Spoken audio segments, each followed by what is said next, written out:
Nainar Nagendran TVK ஃபைல்ஸோட போய் ஆளுநரை meet பண்ணியிருக்கிறாராமே. ஆமா, டிவிகே ஃபைல்ஸ் 1, அதாவது 50 நாள்ல இவ்வளவு ஊழலா அப்படின்னு பாஜகவினரே ஆச்சரியப்படக்கூடிய அளவுக்கு இருக்கு அப்படின்னு போன ஆட்சியில டிஎம்கே ஃபைல்ஸ் அண்ணாமலை ரிலீஸ் பண்ணாரு. இப்ப டிவிகே ஃபைல்ஸோட நயினார் போயிருக்கிறார். அவர் ஒரு வகையில பிபிடி போட்டார். ஃபைல்ஸ் 2 வந்து ஒரு பெரிய ட்ரங்க் பெட்டியில கொண்டு போய் கொடுத்தாப்ல. அந்த ட்ரங்க் பெட்டி ஆர்.என். ரவி அவர்கள் ஊருக்கு போகிறதுக்கு உதவியா இருந்தது அப்படிங்கிற மாதிரி அதை வந்து கலோக்கியலா ஒரு விஷயம் ராஜ்பவன் வட்டாரத்தில் சொல்லுவாங்கன்னு வைங்களேன். அவ்வளவு பெரிய ட்ரங்க் பெட்டியில கொடுத்து என்னாச்சுங்கிறது வேற. இது அந்த மாதிரி ஃபைல் தானா இல்ல இது வேற ஏதாவது முக்கியமான ஃபைலா? அப்படி அந்த ஃபைலுக்குள்ள என்னதான் இருக்குன்னா, நேற்றுக்கு அவர் ஒரு ட்வீட் எல்லாம் போட்டு பல விஷயங்களை போடுறாரு. தாவேகா தூய சக்தியினுடைய ஊழல் வந்து கண்டிப்பா மக்கள் முன்னாடி அதற்கான வேட்டையை அமித்ஷா தொடங்கி இருக்கிறாரான்னு ஒரு கேள்வியை ஒரு பக்கம் எழுப்புறாங்க. என்ன ஆளுநர் அமித்ஷா 1ஆம் தேதி சந்திச்சுட்டு வந்தாரு. அதுக்கு பிறகுதான் வந்து தமிழ்நாட்டுல பல நிகழ்வுகள் அடுத்தடுத்து அவர் ஆய்வுக்கு போனது அப்படிங்கிறது அங்க சொல்லிதான் போனாரான்னு ஒரு கேள்வி இருக்கு. அவர் ஆய்வுக்கு போறாரு. அவர்கிட்ட போய் ஊழல் புகார் வந்து பிஜேபி கொடுக்குறாங்க. இந்த மாதிரி பல விஷயங்கள் வந்து ஆளுநர் அமித்ஷாவை பார்த்துட்டு வந்த பிறகு நடக்குது அப்படிங்கிறது ஒரு முக்கியமா கவனிக்க வேண்டிய விஷயம். ஏன்னா இப்ப ஆளுநரை வந்து அப்படி போனா அவரை நாங்க கண்டிக்க வேண்டி வரும்னு சொன்னார் நிர்மல்குமார்.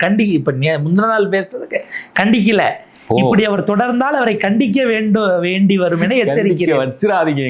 எங்களை கண்டிக்க வச்சிடாதீங்க, எங்களை அந்த இடத்துக்கு தள்ளிடாதீங்க, நிர்பந்தப்படுத்தாதீங்க அப்படின்னு கண்டிக்க தெரியும். ஆனா கண்டிக்க மாட்டோம் நாங்க. ஏறத்தாழ இவரு எம்ஜிஆர் இந்த 2 முறை அடி வாங்கும்போது சிரிச்சுட்டு 3வது வாட்டிய ரத்தத்தை அப்படி தொடச்சிட்டு அடிக்கிற மாதிரி எதுவும் திட்டம் இருக்கான்னு தெரியல. அந்த மாதிரியான ஒரு சீன் ரெக்ரியேஷனான்னு தெரியல. இது அவர் சொன்னார். நீங்க ஆளுநரை எதுக்கு நாங்க கண்டிக்கிறோம் இல்ல கண்டிக்க வேண்டி வரும், அவர் செய்தது அத்துமீறல்ங்கிறதுக்காகலாம் போய் ஆளுநரை பார்க்க வேண்டியதில்லை. நீங்க தான் டிஃபெண்ட் பண்ணி வரிசையா இருக்கிற எல்லா தலைவர்களும் பேசிட்டீங்களே. அப்போ இது அதை தாண்டி ஒரு லிங்காக இருக்கிறது. குறிப்பாக இவங்க என்னென்ன சார்ஜ் எல்லாம் நயினார் முன்வைக்கிறாருன்னா, இதை நிறைய விஷயங்கள் பேசியிருக்காங்க. சொல்ல போனால் அமித்ஷா ஏதாவது ஒரு விஷயத்த சொல்லுங்கன்னு கூட சொல்லி அனுப்பியிருந்திருக்கலாம் கட்சி சார்ந்து. பட் அதை தாண்டி தாவேகாவினர் வந்து பார்த்தீங்கன்னா மாமூல் அராஜகம் தலைவிரித்தாடுது அப்படின்னு குற்றச்சாட்டு வைக்கிறாங்க. அடுத்தது டெண்டர். ஆல்ரெடி ஜூவி நக்கீரன் இது மாதிரி பத்திரிகை மேகசின்லாம் நியூஸ் சொல்லியா இருந்தது. காஞ்சிபுரம் செங்கல்பட்டு மாவட்டத்தில் இருக்கக்கூடிய அந்த குவாரிஸில் நிறைய இடத்துல வந்து ஏற்கனவே டிஎம்கே ஆட்சியிலே இந்த மாதிரி இருந்தது. இவங்க வந்ததுக்கு அப்புறம் அதை விட இன்னும் அதோடைய அமௌண்ட் அதிகப்படுத்தி இருக்கிறாங்க மாமூலை அப்படின்னு சொல்லிட்டு கழுகாரில் வெளியாயிருந்தது ஜூவியில். அதே போல அந்த செங்கல் சூழலை போய் ஒருத்தர் கேட்டு தகராறு பண்ணி அவங்க எல்லாம் போராட்டத்துக்கு வந்து அவரை கட்சி விட்டு நீக்கினாங்க. அதுக்கப்புறம் வழக்கு பதிவாகி அது போதாங்கிறது தெரியல. திருப்பத்தூர் சைடு கழுகாரில் வந்து போன ஆட்சியெல்லாம் 1 லட்ச ரூபா வாங்குவாங்க மாமூல்னு சொல்லிட்டு, இப்போ வந்துட்டு அதிகாரிகளுக்கு தனியா கொடுக்கணும், எங்களுக்கு தனியா கொடுக்கணும் கேட்குறாங்க போல. அவங்களுக்கு தனி எங்களுக்கு தனி பிரிக்கிறாங்களாம். அது அதாவது பார்ட்டி ஃபண்டு தனி, பியூரோக்ரஸி ஃபண்டு தனின்னு கேட்குறாங்களாங்கிற மாதிரி இருக்குது. இது போக ஸ்கிராப்புக்கான விஷயங்கள் வந்து நம்ம இந்த சுத்தோட்டாரத்தில் அது ஒரு மிகப்பெரிய, அதை வச்சு நீங்கள் வெப் சீரிஸே எடுக்கிற அளவுக்கு அதனுடைய ஸ்டோரிங்கிறது ஓடும். அதில் யார் அந்த இதை கைப்பற்றுறதுங்கிறது அது ஒரு சைடு. இப்போ மாமூல் அராஜகம்ங்கிற ஒரு குற்றச்சாட்டை அவர் முன்வைக்கிறார். அடுத்தது டெண்டர் விடுவதில் முறைகேடு. இதில் என்னன்னா, இப்போ வரைக்கும் ஒரு விஷயம், இவங்க வந்துட்டு அந்த ஒரு டெண்டர் 6 மணி நேரத்தில் விடப்பட்டு அதில் 2 பேர் சஸ்பென்ஷனில் கொண்டு போனாங்க. பிடிஓ ஒருத்தவங்களையும் ஏஇ ஒருத்தவங்களையும். இவர் புசி ஆனந்த் அவர்களுடைய துறை தான் அது. அவர் துறையில் விடப்பட்ட டெண்டருக்கான குற்றச்சாட்டு 6 மணி நேரத்தை க்ளோஸ் பண்ணிட்டீங்க, இந்திய வரலாற்றில் இப்படி நடந்தது இல்லை, 6 ஹவர்ஸில் இவ்வளோ ஸ்பீடாவா, இதுதான் உங்கள் மாற்றமானு கேட்டு அது பொதுவெளிக்கு வந்த பிறகு தான் விஷயம் தெரிஞ்சு நீக்கிறாங்க. அதுக்கப்புறம் ஒரு நியூஸ் மட்டும் வந்தது, 100க்கும் மேற்பட்ட குறுகிய கால டெண்டர்களை ரத்து செய்தது தாவேகா அரசு, அதிரடி நடவடிக்கை அப்படின்னு போட்டாங்க. கேள்வி எங்க வரும்னா, இந்த டெண்டர் எப்போது விடப்பட்டதுன்னா மே 13 இருந்து மே 22 வரைக்கும் விடப்பட்டது. மே 10ஆம் தேதியே விஜய் அவர்கள் முதலமைச்சராக பொறுப்பேற்றுறாரு. இந்த 9 நாள் உங்க ஆட்சிங்கிறத தாண்டி நீங்க டெண்டரை ரத்து பண்ணிட்டீங்க, ரைட்டு. தப்பு பண்ணா யார் பண்ணிருப்பா? ஒன்று நிறுவனம், அந்த நிறுவனங்கள் உள்ள இது பண்ணிருக்கலாம். அப்ப நீங்க அந்த நிறுவனத்தை பிளாக் லிஸ்ட் பண்ணணும். இது வரைக்கும் யாரையும் பண்ணதா சொல்லலை. அதிகாரிகள் பண்ணியிருந்தா குறைஞ்சது மெமோ இஷ்யூ பண்ணியிருக்கணும், இல்லை சஸ்பென்ஷனில் போட்டிருக்கணும், இல்லை துறை ரீதியான நடவடிக்கைக்கு உத்தரவிட்டிருக்கணும். நீங்கள் அதையும் சொல்லலைன்னா அப்போ எங்கே தான் கோளாறு நடந்தது, யார் தான் காரணம்? இந்த டெண்டர்கள் ரத்து செய்யணும்னா முறைகேடு நடந்திருக்குன்னு வச்சுப்போமே, முறைகேட்டுக்கு யார் காரணம் யாரையுமே சொல்லாமல் கேன்சல் பண்ணிங்கன்னா, சில இதில் சொல்லுவாங்க அடுத்த மாதத்துக்கான இது டெண்டர் நீங்கள் அது ஒவ்வொரு தவணையாக நீங்கள் அரசு இதை எடுத்தால் சமயத்தில் அந்த ஃபண்ட்ஸ் ரிலீஸ் ஆகும்ல, நீங்கள் ஏதோ ஒரு இது எடுக்கிறீங்கன்னா அடுத்த மாதத்துக்கு அவனுக்கு போக வேண்டிய தவணை நிப்பாட்டி வச்சா அவனா வர போகிறான், நீங்கள் எதுக்கு அப்படின்ற மாதிரி இது அப்படியான எதுவும் தான ஒரு குற்றச்சாட்டையும் எழுப்புனாங்க. டிரான்ஸ்பரன்சி கொண்டு வர சொல்வதுங்கிறது நல்ல விஷயம் தான், வரணும் தான். டிரான்ஸ்பரன்சியில் தாவேக்கா சார்ந்த விஷயங்கள் டிரான்ஸ்பரண்ட்டாக இருக்கா? இப்போ நீங்கள் திமுகவினுடைய விஷயங்கள் எல்லாம் கொண்டு வரீங்க, ஒயிட் பேப்பருங்கிறீங்க, வரிசையாக ரிலீஸ் பண்ணுறீங்க இல்லையா? ஆனால் நீங்கள் போடுற அப்பாயின்மெண்ட் எல்லாம் ரகசியமாக வைக்கிறீங்களே, அது என்ன கணக்கில் டிரான்ஸ்பரன்சி அப்படின்னு ஒன்று கேட்கிறது. உதவி பேராசிரியர் தேர்வில் குளறுபடி, இது 3வது விஷயமா எடுத்திருக்காங்க. சமீபத்தில் அந்த லிஸ்ட் வெளியாச்சு, தேர்வு செய்யப்பட்டவர்கள் லிஸ்ட்டு. 2006 பிறந்த ஒருத்தருக்கு போஸ்டிங் கொடுத்துருக்குறாங்க. வயசு எப்பதான் 20 வயசு தான், 20 வயசு ஆகும். 19 வயசுல அவர் யூஜி முடிச்சு பிஜி முடிச்சு எப்படி அது வரும்? ப்ரொஃபஸர் அசிஸ்டன்ட் ப்ரொஃபஸராகவே ஆயிட்டாரு. ஆகக்கூடிய அசிஸ்டன்ட் ப்ரொஃபஸர் தகுதியுடையவரா காம்படிட்டிவ் எக்ஸாம்ல ஜெயிச்சிருக்காப்புல. இன்னொருத்தர் பேரே இல்லாமல் ஒருவருக்கு நியமனம் போட்டிருந்தாங்க. இது எனக்கு பேரே இல்லை. நம்ம இதில் எஸ்ஐஆர் அந்த ஓட்டர் லிஸ்ட்டில் சேர்க்கும்போது ஏபிசிடிஇ 00 வீட்டு நம்பரு, ஏபிசிடிஇஎஃப்ஜின்னு பேரை வச்சு போட்டது, இந்த மாதிரியான ஒரு பேட்டர்னில் இது நடந்திருக்கா? இது எப்படி கிளியர் ஆச்சு அப்படிங்கிறது. அப்போ நீங்கள் அதை நிப்பாட்டி வச்சுருக்கணும். இல்லை இதில் சம்மந்தப்பட்ட டீம் யார் என்ன, அதாவது நீங்கள் அந்த சேசிங்கிறதெல்லாம் இன்றைக்கி வெவ்வேறு விதமாக, பேப்பர் சேசிங்கிறதெல்லாம் ரொம்ப பழசாயிருச்சு. நீங்கள் உட்காந்துருக்கீங்கன்னா அந்த எக்ஸாம் ஹாலில் எக்ஸாம் திட்டத்தில் உங்கள் சிஸ்டத்தை மட்டுமே ஹேக் பண்ணி அவங்க ஆன்சர்லாம் சப்மிட் பண்ணி போடுற அளவுக்கெல்லாம் டெக்னாலஜிக்கெல்லாம் போயிருக்காங்க அப்படிங்கிறாங்க. நாங்கள் அதுக்காக ஹெலிகாப்டரில் கொஸ்டின் பேப்பரை கொண்டு போகிறோங்கிற அளவுக்கு மோடிஜி சிறப்பாக யோசிக்கக்கூடிய அளவுக்கு ஹெலிகாப்டரில் கொண்டு போகிற அளவுக்கு இருக்குன்னும் போது இந்த முறைகேடுகளை கையில் எடுக்கிறாங்க. இதுக்கு அடுத்தது அரசு வழக்கறிஞர் நியமனத்தில் ஊழல். இதுதான் உழுக்கக்கூடிய குற்றச்சாட்டு, உழுக்கப்பட வேண்டிய இப்படியே இது மேல ஒரு புகாரை அந்த கட்சியை சேர்ந்த நிர்வாகியே கொடுத்துருக்காங்க. தாவேக்கா வழக்கறிஞர் ஞானசுந்தரி, அவங்க பேர் ஞானசுந்தரி, அவங்களே புகார் கொடுத்துருக்குறாங்க. அரசு வழக்கறிஞரை நியமிக்கணும்னா 5 லட்சத்திலிருந்து 30 லட்ச ரூபா வரைக்கும் லஞ்சம் கேட்கிறார்கள் அப்படின்னு ஒரு புகாரை, ஒரு பகீர் குற்றச்சாட்டை சட்டத்துறை மேல வச்சிருக்கிறாங்க. இதுக்கு பொறுப்பான அமைச்சராக இருப்பவர் நிர்மல்குமார் அவர்கள். இதுல என்ன கவனிக்கணும்னா, இப்ப உடனே என்ன சொல்றாங்க, ஏங்க அவங்க எங்க கட்சின்லாம் சொல்லாதீங்க, ஆன்லைன்ல யார் வேணாலும் பதிவு பண்ணலான்னு. ஆன்லைன்ல யார் வேணாலும் பதிவு பண்ணலாங்கிறத வச்சுதான் நாங்க 1 கோடி வந்தோம் நீங்க சொல்லிக்கிட்டு இருந்தீங்க. அப்புறம் இப்ப என்ன ஆன்லைன்ல யார் வேணாலும் பதிவு பண்ணலாம்னா, கட்சியில உறுப்பினரா இருக்காங்க, இப்ப ஒண்ணு நீங்க அவங்களை நீக்கணும். அதை செஞ்சீங்கன்னா அது அதை விட ஸ்ரீவைகுண்டம் முதல்ல அந்த புகார் தெரிவித்த பெண்ணே நீக்கப்பட்டாங்கன்னு நினைக்கிறேன். அது இல்லவோ இல்லை இன்னொரு வழக்கில் குற்றச்சாட்டு வச்சவங்கள கட்சியிலேருந்து நீங்கள் நீக்கினது தான் செஞ்சீங்க. இப்போ இந்த விஷயங்கள் எல்லாம் பார்க்கும்போது அவங்க உங்கள் கட்சியா இல்லையாங்கிறது எங்களுக்கு விவாத தேவையே இல்லை.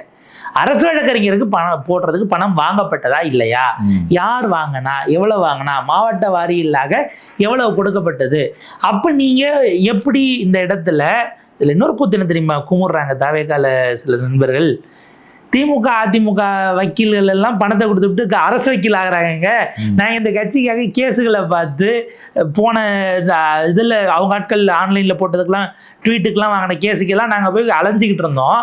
எங்கள் கட்சி ஆட்சி வந்தது, எங்களுக்கு ஏதோ ஒரு வாய்ப்பு கிடைக்கும், ஒரு எதிர்காலம் கிடைக்கும்னு நாங்கள் நினச்சா திமுக அதிமுகவில் இருக்க வக்கீல் இவங்கெல்லாம் நாங்கள் எதிர்த்தாங்க. கோர்ட்லேயே வெவ்வேறு டீமாக நாங்கள் செயல்பட்டுக்கிட்டு இருக்கோம். லோக்கல் கோர்ட்டில் மாவட்ட நீதிமன்றத்தில் எங்கள் ஆட்சி வந்தோம், அவங்க உட்காந்தாங்கன்னா நாங்கள் என்னங்க எதுக்குங்க இவ்வளோ நாள் வேலை பார்த்தோங்கிற அளவுக்கு குமுறல் வருது.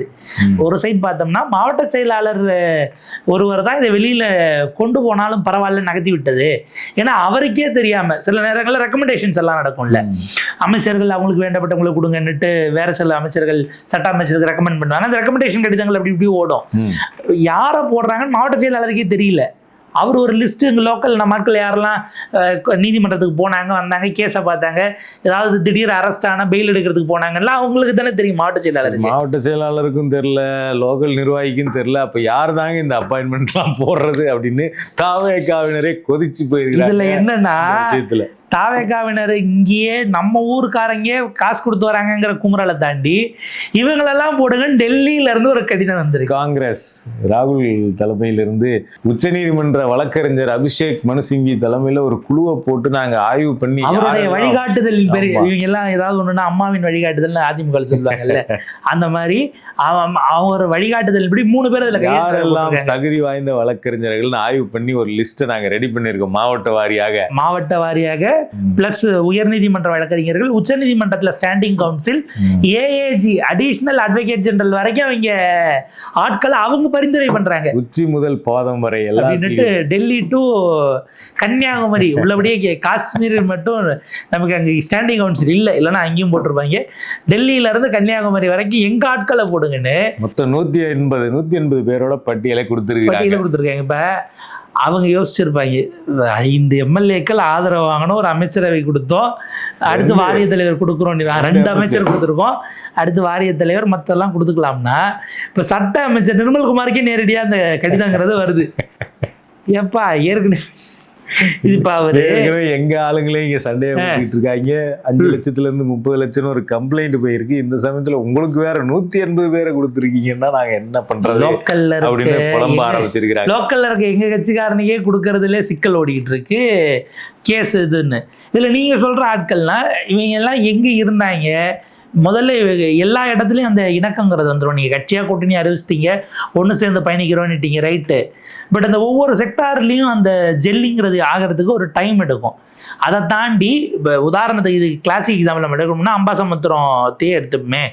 அம்பாசமுத்திரத்தில் இப்போ 3 பேரும், அதாவது அதில் ஜெயிச்சவரும் அதிமுககாரர் இங்கே வந்துட்டார், 2வது அங்கே வந்த வேட்பாளர் தாவேகாரரும் இருக்காரு, 3வது காங்கிரஸ் கூட்டணியில் இருக்குன்னா இப்போ இவங்க 3 பேரும் யாராவது ஒருவருக்கு தான் சீட்டு கொடுப்பாங்க, விசில் தான் நிற்க போகுதுன்னு வச்சுக்கோங்களேன், அது யாரோ ஒருத்தர் கொடுத்துட்றாங்க.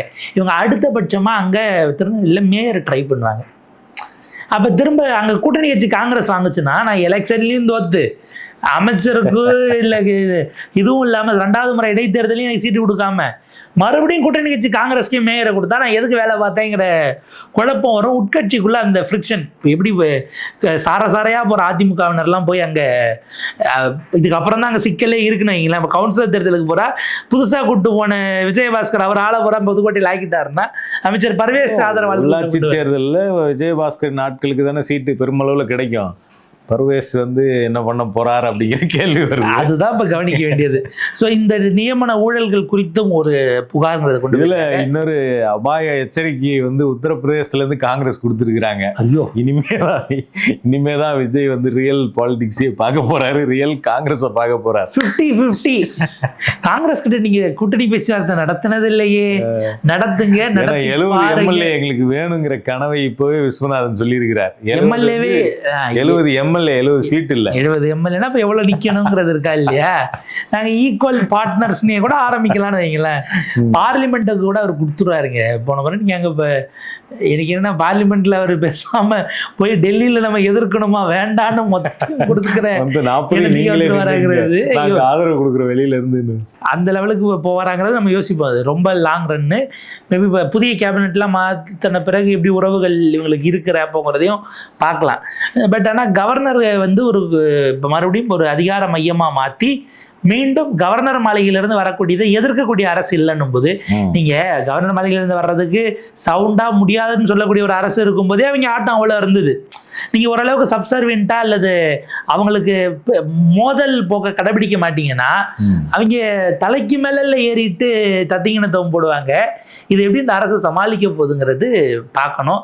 அர்லேகர் அவர்களுக்கு கிளம்ப வாய்ப்பு இருக்கு. முன்னாள் ஐபி டைரக்டர் தப்பன் உள்ள வரலாம், தப்பன் குமார் அவர்கள் அப்படின்னு ஒன்றும் ஓடிக்கிட்டு இருக்கு. எது எப்படி பார்த்தாலும் சரி, இப்போ ஓரளவுக்கு மத்திய அரசோட நீங்க இணக்கமா இருக்கீங்க, ரைட்டு.